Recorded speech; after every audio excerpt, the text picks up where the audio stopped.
Welcome to the Ben Daniel podcast where we're calling a spade a spade. Great to be here with you guys today. The Unrivaled Basketball League Night 1 has finally concluded, and it was half good, and it was half an absolute disaster. The first game, they should have just stopped after the first game. Let's be honest, folks. Let's be honest. The first game, there was excitement, there was buildup. It wasn't too bad. The pace wasn't too bad. The second game, I was asking myself, is it over yet? I was asking myself, is it done yet? I was asking myself, how is it almost 10 o'clock and this game finally wrapped up? Game 1, Jewel Lloyd, Skylar Diggins-Smith, Nafisa Collier, they put on a pretty good show, right? Pretty good. I'm not doing backflips. I'm not jumping for joy. It was better than I expected the first game, so kudos to those ladies. First game, better than expected. Second game was every bit of a disaster as you could imagine it being. Slow, missed layups, bricks. We have the Rose team.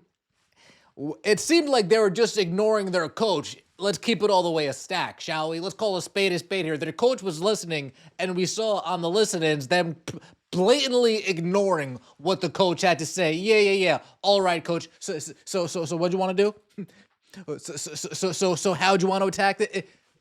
It seemed that way.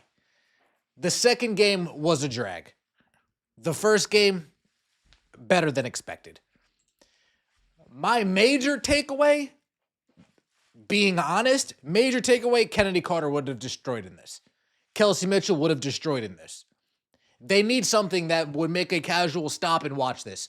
Nothing tonight, no matter how good the first game was, nothing tonight would make a casual stop and watch. Let's be honest here. Let's be honest. Nothing in the first game, nothing in the second game would make watching. There were no first steps that were like, oh, whoa, this is blowing me away. Nobody. Kennedy Carter has that first step. Kelsey Mitchell has that first step.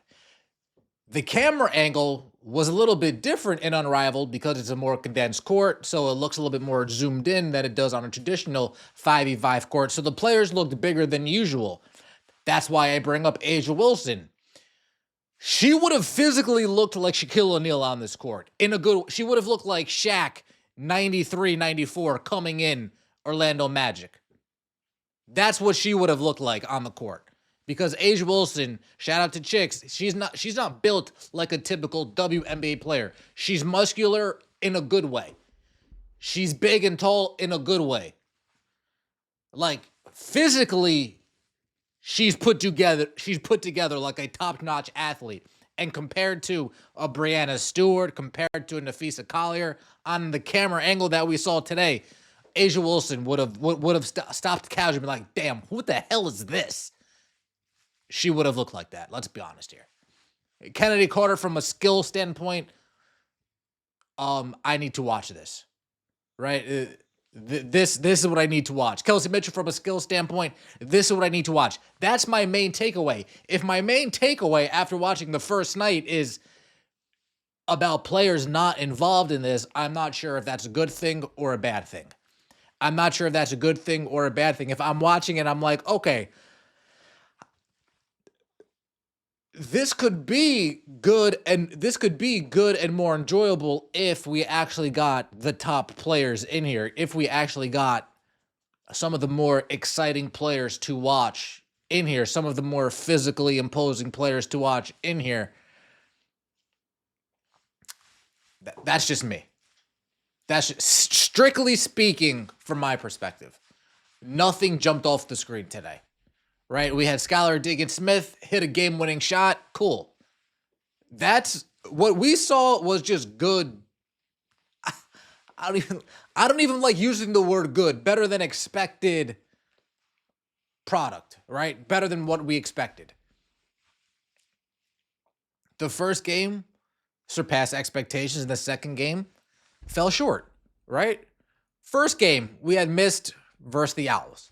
Mist, Brianna Stewart, Dejanay Carrington and company versus the Owls. Nafisa Collier, Alicia Clark. Alicia Clark looked okay. She looked okay.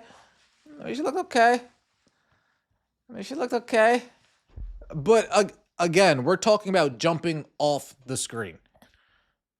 That's what takes leagues to the next level. That's why the WNBA never went to the next level until Caitlin Clark. Let's call it, nothing jumped off the screen.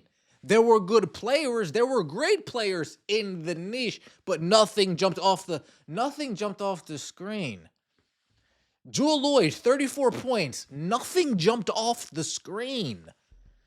It didn't. Brianna Stewart, 6 points. Nothing jumped off the screen. Nafisa Collier, 27 points. Nothing jumped off the screen. Skylar Diggins-Smith, 21 points. Nothing jumped off the screen. That was my takeaway. Nothing jumped off the screen. It was better than expected. The second game was what we expected. Bad basketball. It was just bad. No matter how you want to cut up the Rose versus the Vinyl, whether you're a Fever fan, a Sky fan, an Angel Reese fan, a Boston fan, no matter how you want to cut it up, the Sky versus the Vinyl, you hear that? The Rose versus the Vinyl was bad. Hard watch. Hard watch. You can't fool yourself into saying, oh my God, this was amazing. Angel Reese had a moment where she cooked Aaliyah Boston. Folks, I had deja vu of her cooking up Nalissa Smith. That's the first and last time I want to see that ever happen. Right? That's the first time and last time I ever want to see that happen. Right? Is Angel Reese cooking up Aaliyah. I'll show it to you guys. Because it actually was Angel Reese cooking. Let's be honest here. Point shots as well. It'd be great to see how Rose decides to use it. Reese can stretch the floor.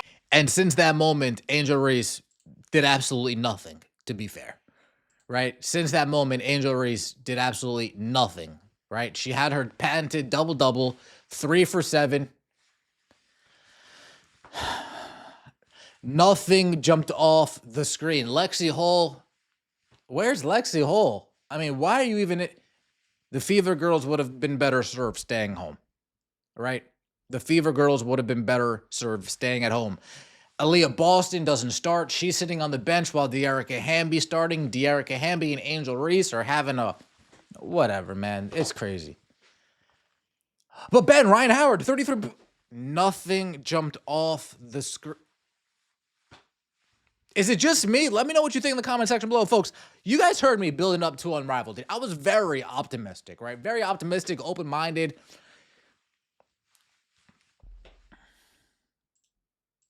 Skylar Diggins over here, she had a game-winning shot. It was cool, right? It was cool. On Dejanay's head top, right? Skylar Diggins having fun with it, right? That was cool, right? It's cool, but nothing jumped off the script. Better than expected, but nothing jumped. Let me know what you think in the comment section below. I appreciate all of the support. Don't forget to like the video if you enjoyed and subscribe to the channel. I will so greatly appreciate it. Maybe we'll double back tomorrow, but maybe I will give these games a second chance and double back and give you some. But night one, if I had to give it a grade, I would give it a C. I'd give it a C minus. I'd give it a C minus. I think that's pretty fair. I think that's pretty... It didn't fail. I wouldn't say that night one was a failure. D plus or a C minus, I think we're in that range. Giving it anything better than a C plus, you're just fooling yourself.